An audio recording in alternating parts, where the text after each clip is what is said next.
উজনি আৰু নামনি অসমৰ বিভিন্ন বান ক্ষতিগ্ৰস্ত অঞ্চলৰ ক্ষয়ক্ষতিৰ বুজ লবলৈ কেন্দ্ৰীয় চৰকাৰৰ বিশেষ প্ৰতিনিধি দলৰ অসম ভ্ৰমণ।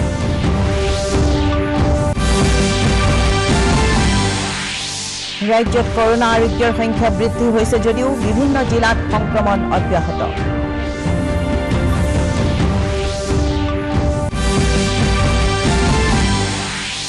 আৰু বিটিচিত নিৰ্বাচনী প্ৰচাৰ তুংগত এপছুৰ কোনো ৰাজনৈতিক উদ্দেশ্য নথকা বুলি দাবী কৰি হাগ্ৰামা মহিলাৰীৰ অভিযোগ এপছুৰ সভাপতি দীপেন বড়োৰ নস্যাৎ। নমস্কাৰ, পুৱাৰ বাতৰিলৈ স্বাগতম জনাইছো। এতিয়া বিতং বাতৰি। ৰাজ্যখনত শেহতীয়া বানৰ ফলত হোৱা ক্ষয়ক্ষতিৰ বুজ লোৱাৰ উদ্দেশ্যে কালি কেন্দ্ৰীয় চৰকাৰৰ এটা বিশেষ প্ৰতিনিধি দল অসমত উপস্থিত হৈছে। ৰাজহ বিভাগৰ আয়ুক্ত সচিব MS মণিৱন্দনে জনোৱা মতে এই দলটোৱে ৰাজ্যৰ শেহতীয়া বানত ক্ষতিগ্ৰস্ত জিলাসমূহ ভ্ৰমণ কৰি ক্ষয়ক্ষতিৰ বুজ লবলৈ কালি ৰাজ্যিক দুৰ্যোগ ব্যৱস্থাপনা প্ৰাধিকৰণৰ বিষয়াসকলৰ সৈতে আলোচনাত মিলিত হয়। দলটো আজি পুৱা নামনি অসমৰ গোৱালপাৰা, বৰপেটা, বঙাইগাঁও আৰু উজনি অসমৰ নগাঁও, গোলাঘাট, মাজুলী, লখিমপুৰ আদি বিভিন্ন বান ক্ষতিগ্ৰস্ত অঞ্চল ভ্ৰমণ কৰিব আৰু ক্ষয়ক্ষতিৰ বুজ ল'ব। 2019 চনৰ ফেব্ৰুৱাৰীত জম্মু কাশ্মীৰৰ পুলৱামাত সন্ত্ৰাসবাদীৰ আক্ৰমণৰ ঘটনা সন্দৰ্ভত ৰাষ্ট্ৰীয় অনুসন্ধানকাৰী সংস্থা চমুকৈ ন্যায় 13,500 পৃষ্ঠাজোৰা অভিযোগনামা দাখিল কৰিছে। পাকিস্তানৰ সন্ত্ৰাসবাদী গোট জৈশ-ই-মহম্মদৰ নেতৃত্বত পুলৱামাত সংঘটিত আত্মঘাতী আক্ৰমণৰ ঘটনাত CRPFৰ প্ৰায় 40 জন জোৱান নিহত হৈছিল। অভিযোগনামাত উল্লেখ কৰা অনুসৰি এই আক্ৰমণৰ ঘটনাত 19 জন সন্ত্ৰাসবাদী জড়িত আছিল। ইয়াৰে 6 জন সন্ত্ৰাসবাদী ইতিমধ্যে নিহত হৈছে। 2019 চনত সংঘটিত এই আক্ৰমণৰ ঘটনা সংঘটিত কৰিবলৈ সন্ত্ৰাসবাদী কেইটাই 2018 চনৰ এপ্ৰিলতে জম্মু কাশ্মীৰত প্ৰৱেশ কৰিছিল বুলি অভিযোগনামাত উল্লেখ কৰিছে। আক্ৰমণৰ ঘটনাটোত জড়িত আত্মঘাতী বোমাৰুৱে 200 কিলোগ্ৰাম বিস্ফোৰক ব্যৱহাৰ কৰিছিল আৰু এখন বাহনত বিস্ফোৰক সামগ্ৰী লৈ আক্ৰমণৰ ঘটনা সংঘটিত কৰা বুলি অনুসন্ধানকাৰী সংস্থাটোৱে অভিযোগনামাত উল্লেখ কৰে। আক্ৰমণৰ ঘটনাটোৰ সৈতে জড়িত 7 জন সন্ত্ৰাসবাদীক গ্ৰেপ্তাৰ কৰিবলৈ সক্ষম হোৱা বুলিও অভিযোগনামাত উল্লেখ কৰা হৈছে। কোচ ৰাজবংশী জনগোষ্ঠীৰ কেইবাটাও জাতীয় সংগঠনৰ সৈতে মুখ্যমন্ত্ৰী সৰ্বানন্দ সোণোৱালে অসম প্ৰশাসনীয় পদাধিকাৰী মহাবিদ্যালয়ত এখন গুৰুত্বপূৰ্ণ বৈঠকত মিলিত হয়। বৈঠকত কোচ ৰাজবংশী জনগোষ্ঠীৰ জাতীয় সংগঠনসমূহে মুখ্যমন্ত্ৰীৰ হাতত বিভিন্ন দাবী সম্বলিত স্মাৰক পত্ৰ দাখিল কৰি এই সমস্যাসমূহ সমাধান কৰাৰ বাবে আহ্বান জনায়। 6 জনগোষ্ঠীৰ জনজাতিকৰণৰ বাবে গঠিত মন্ত্ৰী গোটে শীঘ্ৰেই চূড়ান্ত পৰ্যায়ৰ আলোচনা অনুষ্ঠিত কৰি কেন্দ্ৰীয় চৰকাৰলৈ প্ৰতিবেদন প্ৰেৰণ কৰিব বুলি মুখ্যমন্ত্ৰী সোণোৱালে প্ৰকাশ কৰে। অসমত কালিৰ দিনটোত 36,225 গৰাকী লোকৰ কোভিড নমুনা পৰীক্ষা কৰা হয়। ইয়াৰে 2,179 গৰাকী লোকৰ দেহত কোভিডৰ অৱস্থিতি ধৰা পৰে। ইয়াৰে ভিতৰত কামৰূপ মহানগৰৰ 531 গৰাকী, ডিব্ৰুগড়ৰ 152, কাছাৰৰ 136, যোৰহাটৰ 134 আৰু কামৰূপৰ 122 গৰাকী। ইয়াকে লৈ ৰাজ্যখনত মুঠ আক্ৰান্তৰ সংখ্যা হৈছে 96,771। স্বাস্থ্যমন্ত্ৰী ডক্টৰ হিমন্ত বিশ্ব শৰ্মাই টুইটযোগে সদৰি কৰা অনুসৰি কালিৰ দিনটোত 2,148 গৰাকী লোক আৰোগ্য হোৱাত তেওঁলোকক চিকিৎসালয়ৰ পৰা যাবলৈ দিয়া হয়। ইয়াকে লৈ ৰাজ্যখনত এতিয়ালৈকে 76,962 গৰাকী লোক আৰোগ্য হৈছে। বৰ্তমান ৰাজ্যখনত 19,532 গৰাকী লোক চিকিৎসাধীন হৈ আছে। আনহাতে কালি নতুনকৈ 14 গৰাকী লোকৰ এই ৰোগত মৃত্যু হয়। মৃত্যু হোৱা লোকসকলৰ ভিতৰত কৰিমগঞ্জ, কাছাৰ আৰু নলবাৰীৰ 2 গৰাকীকৈ, শিৱসাগৰ, তিনিচুকীয়া, লখিমপুৰ, ধুবুৰী, নগাঁও, গোলাঘাট, হোজাই আৰু কামৰূপ মহানগৰৰ 1 গৰাকীকৈ আছে। মন্ত্ৰী শৰ্মাই টুইটত সদৰি কৰা অনুসৰি এই ৰোগত আক্ৰান্ত হৈ ৰাজ্যখনত মৃত্যু হোৱা লোকৰ সংখ্যা 274লৈ বৃদ্ধি পাইছে। ধুবুৰী জিলাত কোভিড আক্ৰান্তৰ সংখ্যা উদ্বেগজনকভাৱে বৃদ্ধি পাইছে। কালিৰ দিনটোত জিলাখনত 56 গৰাকী লোকৰ শৰীৰত কোভিডৰ সংক্ৰমণ ধৰা পৰে, যাৰ ফলত জিলাখনত কোভিড আক্ৰান্তৰ সংখ্যা 2,408 গৰাকীলৈ বৃদ্ধি পায়। চিৰাং জিলাত নতুনকৈ 3 জন লোক কোভিডত আক্ৰান্ত হয় আৰু ইয়াকে লৈ জিলাখনত মুঠ আক্ৰান্তৰ সংখ্যা 714 গৰাকীলৈ বৃদ্ধি পায়। অৱশ্যে 546 গৰাকীয়ে আৰোগ্য লাভ কৰিছে। বাক্সা জিলাতো কোভিড আক্ৰান্তৰ সংখ্যা 1,192 গৰাকীলৈ বৃদ্ধি পোৱাত জিলাখনত কোভিডত আক্ৰান্তৰ সংখ্যা হৈছেগৈ 37। একেদৰে কোকৰাঝাৰ জিলাতো 38 গৰাকী লোক নতুনকৈ আক্ৰান্ত হোৱাত জিলাখনত মুঠ আক্ৰান্ত 1,344 গৰাকীলৈ বৃদ্ধি পালে। মাজুলীত নতুনকৈ 33 গৰাকী আক্ৰান্ত হোৱাত জিলাখনত এতিয়ালৈ এই ৰোগত সংক্ৰমিত লোকৰ সংখ্যা 305লৈ বৃদ্ধি পাইছে। ইয়াৰে 209 গৰাকীয়ে আৰোগ্য লাভ কৰে। কামৰূপ জিলাতো 247 গৰাকী লোক নতুনকৈ আক্ৰান্ত হয়। জিলাখনত এতিয়ালৈ 3812 গৰাকীয়ে আৰোগ্য লাভ কৰিছে। নলবাৰী জিলাত নতুনকৈ 25 গৰাকী লোক আক্ৰান্ত হোৱাত জিলাখনত মুঠ আক্ৰান্তৰ সংখ্যা হৈছে 1865। ইয়াৰে 1599 গৰাকীয়ে আৰোগ্য লাভ কৰিছে। মৰিগাঁও জিলাত 8 গৰাকী লোক নতুনকৈ আক্ৰান্ত হৈছে। ইয়াকে লৈ মুঠ আক্ৰান্তৰ সংখ্যা হৈছে 1819 গৰাকী। অৱশ্যে 1690 গৰাকীয়ে আৰোগ্য লাভ কৰিছে। কাৰ্বি আংলং জিলাত মুঠ আক্ৰান্তৰ সংখ্যা 683 গৰাকীলৈ বৃদ্ধি পাইছে। কালিৰ দিনটোত 14 গৰাকী লোক নতুনকৈ আক্ৰান্ত হৈছে। ইফালে কৰোনাৰ সংক্ৰমণ বৃদ্ধি পোৱাৰ পৰিপ্ৰেক্ষিতত কালিৰে পৰা কাৰ্যকৰী হোৱাকৈ 4 ছেপ্টেম্বৰলৈ কৰিমগঞ্জত লকডাউন ঘোষণা কৰা হৈছে। লকডাউনৰ সময়ছোৱাত আন্তঃ জিলা আৰু আন্তঃ ৰাজ্যিক যাতায়াতৰ ক্ষেত্ৰত কোনো ধৰণৰ বাধা নাথাকিব। লকডাউনৰ সময়ছোৱাত বহু ক্ষেত্ৰত শিথিলতা অনাৰ বাবে ৰাইজৰ মাজত বিৰূপ প্ৰতিক্ৰিয়াৰ সৃষ্টি হৈছে। সমগ্ৰ দেশত কোভিড-19ত আক্ৰান্ত হৈ আৰোগ্য লাভ কৰা লোকৰ সংখ্যা 25,23,443লৈ বৃদ্ধি পাইছে। 0.29% লোক ভেণ্টিলেটৰত চিকিৎসাধীন হৈ থকাৰ লগতে মুঠ আক্ৰান্তৰ প্ৰায় 2% লোক ICUত চিকিৎসাধীন হৈ আছে। দেশত মৃত্যুৰ হাৰ ক্ৰমাগতভাৱে হ্ৰাস পাই প্ৰায় 1.84 হৈছেগৈ। কালিৰ দিনটোত 75,995 গৰাকী লোক নতুনকৈ কোভিড-19ত আক্ৰান্ত হৈছে। ইয়াকে লৈ দেশত মুঠ আক্ৰান্তৰ সংখ্যা হৈছেগৈ 33,07,749। এতিয়ালৈ 60,629 গৰাকী লোকৰ কোভিড-19ত মৃত্যু হৈছে। বিশ্বত কৰোনাত আক্ৰান্তৰ সংখ্যা 2,43,32,107 গৰাকীলৈ বৃদ্ধি হৈছে। অৱশ্যে আৰোগ্য লাভ কৰা লোকৰ সংখ্যাও বৃদ্ধি পাইছে।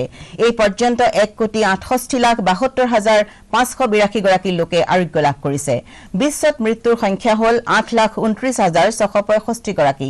এতিয়ালৈ আমেৰিকাত 1,83,653 গৰাকী, ব্ৰাজিলত 1,17,756 গৰাকী, ৰাছিয়াত 16,683 গৰাকী, দক্ষিণ আফ্ৰিকাত 13,502 গৰাকী লোকৰ মৃত্যু হৈছে। বাক্সা জিলাৰ ভাৰত ভূটান সীমান্তৱৰ্তী বনগাঁৱত অনুষ্ঠিত হোৱা BPFৰ এখন নিৰ্বাচনী সভাত অংশগ্ৰহণ কৰি হাগ্ৰামা মহিলাৰীয়ে 22 নম্বৰ ককলাবাৰী পৰিষদীয় সমষ্টিত প্ৰক্ষেপিত প্ৰাৰ্থী ধীৰেন বড়োৰ সৈতে প্ৰচাৰ চলায়। সভাখনত অংশগ্ৰহণ কৰি মহিলাৰীয়ে ছাত্ৰ সংগঠন এপছুৰ লগতে UPPL দলক সমালোচনা কৰে। তেওঁ কয় যে এপছুৰ আৰু UPPL দল এটা মুদ্ৰাৰ ইপিঠি সিপিঠি। BTCত BPF দল পুনৰ শাসনলৈ ঘূৰি আহিব বুলিও মহিলাৰীয়ে মন্তব্য কৰে। চাপাগুৰি বিধানসভা সমষ্টিৰ বিধায়ক থানেশ্বৰ বসুমতাৰীয়ে আঁত ধৰা সভাখনত প্ৰাক্তন বিধায়ক হিতেশ বসুমতাৰী, BTCৰ প্ৰাক্তন কাৰ্যবাহী সদস্য বনমালী বড়ো, সাহিত্য একাডেমী বঁটা প্ৰাপক নবীন্দ্ৰ নাৰ্জাৰীকে ধৰি কেইবাগৰাকীও বিশিষ্ট ব্যক্তি উপস্থিত থাকে।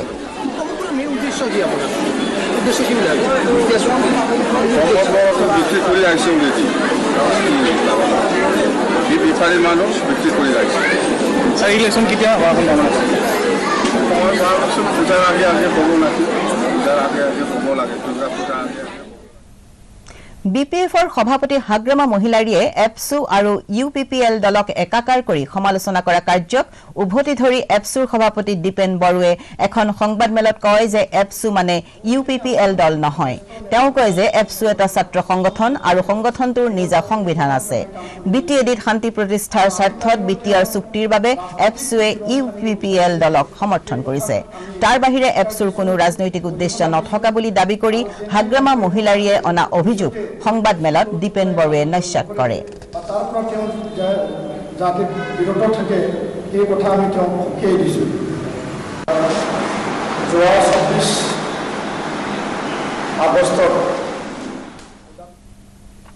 তেজপুৰত নতুনকৈ জন্ম লাভ কৰা সংযুক্ত আঞ্চলিক দলৰ সভাপতি অৰূপ বৰবৰাই কালি এখন সংবাদমেল অনুষ্ঠিত কৰি কয় যে অগপ দলক বাদ দি আন সকলো আঞ্চলিক চিন্তাধাৰাৰ দল বা ব্যক্তি এই নতুন দলটোৰ অংশীদাৰ হ'ব পাৰিব। অসম গণ পৰিষদ দলে ইতিমধ্যে আঞ্চলিক চৰিত্ৰ হেৰুৱাই পেলাইছে বুলি দাবী কৰি বৰবৰাই কয় যে অগপৰ কোনো নেতা, মন্ত্ৰী, বিধায়ক নতুন দলটোৰ অংশীদাৰ হ'ব নোৱাৰিব। ইফালে নতুন দল গঠন কৰিবলৈ আগবাঢ়ি আহি দলটো গঠনৰ পূৰ্বেই লাচিত বৰদলৈকে ধৰি একাংশই আঁতৰি যোৱাৰ আঁৰত ষড়যন্ত্ৰ নিহিত হৈ আছে বুলি সভাপতি বৰবৰাৰ লগতে সাধাৰণ সম্পাদক অলক নাথে মন্তব্য কৰে। দল গঠনৰ পূৰ্বে যিসকল লোক আঁতৰি যোৱাৰ কথা ঘোষণা কৰিছে সেইসকল লোকক ইতিমধ্যে অব্যাহতি দিয়া বুলিও সংবাদমেলত উল্লেখ কৰে। কাম কৰিব লাগিব আৰু যথা সময়ত এতিয়া আমাৰ কাইলৈ পৰহিলৈ পৰা আমাৰ জিলা গঠন প্ৰক্ৰিয়াবোৰ আৰম্ভ হ'ব, সভ্যভৰ্তিকৰণ প্ৰক্ৰিয়াটো আৰম্ভ হ'ব। কেন্দ্ৰীয় কাৰ্যালয় এটাও লোৱাৰ ব্যৱস্থা প্ৰায় কৰি আহিছোঁ। গতিকে অনাগত দলত আমাৰ কাৰ্যনিৰ্বাহক সভাই বহি যিকোনো নিৰ্বাচন, অকল আপোনাৰ 2021 এই নিৰ্বাচন বুলিয়ে নহয়, নিকায় নিগমৰ পৰা আৰম্ভ কৰি পঞ্চায়তৰ পৰা আৰম্ভ কৰি যিহেতু ৰাজনৈতিক দল অনাগত দিনত আহিব পৰা সকলো নিৰ্বাচনৰ ক্ষেত্ৰত আমাৰ সিদ্ধান্ত থাকে। নেশ্যনেল টেষ্টিং এজেন্সি চমুকৈ NTA পৰিচালনা কৰা যুটীয়া প্ৰৱেশ পৰীক্ষা চমুকৈ JEE মেইনছ আৰু NEET স্নাতক অনুৰ্ধৰ পৰীক্ষা অহা মাহত অনুষ্ঠিত হ'ব। 1 ছেপ্টেম্বৰৰ পৰা 6 ছেপ্টেম্বৰলৈ JEE মেইনছ আৰু 13 ছেপ্টেম্বৰৰ পৰা NEET পৰীক্ষা অনুষ্ঠিত হ'ব। কোভিড-19ৰ পৰিপ্ৰেক্ষিতত সামাজিক দূৰত্বৰ প্ৰতি লক্ষ্য ৰাখি এইবাৰ পৰীক্ষাৰ কেন্দ্ৰ বৃদ্ধি কৰা হৈছে। JEE পৰীক্ষাৰ বাবে পৰীক্ষা কেন্দ্ৰ 570টাৰ পৰা 660টালৈ বৃদ্ধি কৰাৰ লগতে NEET পৰীক্ষাৰ বাবে পৰীক্ষা কেন্দ্ৰ 2546টাৰ পৰা 3843টালৈ বৃদ্ধি কৰা হৈছে। উল্লেখযোগ্য যে এই বছৰ JEE পৰীক্ষাৰ বাবে 8,50,000 প্ৰাৰ্থীয়ে নাম পঞ্জীয়ন কৰিছে। একেদৰে NEET পৰীক্ষাত প্ৰায় 16 লাখ প্ৰাৰ্থী অৱতীৰ্ণ হ'ব। সামাজিক দূৰত্ব বৰ্তাই ৰাখি প্ৰতিটো কোঠাত 12জনকৈ পৰীক্ষাৰ্থী প্ৰৱেশ কৰাৰ সিদ্ধান্ত গ্ৰহণ কৰা হৈছে। পূৰ্বে একোটা কোঠাত 24জনকৈ পৰীক্ষাৰ্থী প্ৰৱেশৰ ব্যৱস্থা কৰা হৈছিল। या फिर दूसरी बार पीछे किया क्योंकि ऐसी परिस्थितियां थी, लोग तैयार भी नहीं थे। हम छात्र के साथ हैं, पहले उसकी सुरक्षा, उसके बाद उसकी शिक्षा। 31 আগষ্টৰ পৰা 3 ছেপ্টেম্বৰলৈ চতুৰ্দশ অসম বিধানসভাৰ শৰৎকালীন অধিৱেশন অনুষ্ঠিত হ'ব। অধিৱেশনৰ প্ৰথম দিনা প্ৰশ্নসমূহৰ উত্থাপনৰ পিছতে অধ্যক্ষই শৰৎকালীন অধিৱেশনৰ বাবে কাৰ্যসূচী স্থিৰ কৰি কাৰ্য উপদেষ্টা সমিতিৰ প্ৰতিবেদন উত্থাপন কৰিব।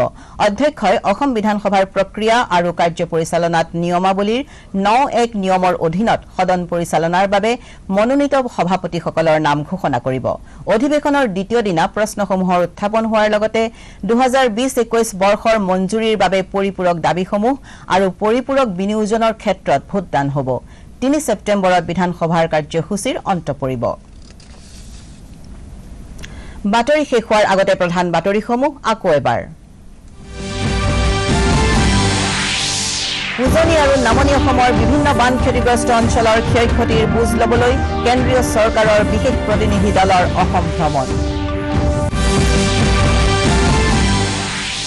ৰাজ্যত কৰোনা আৰোগ্যৰ সংখ্যা বৃদ্ধি হৈছে যদিও বিভিন্ন জিলাত সংক্ৰমণ অব্যাহত।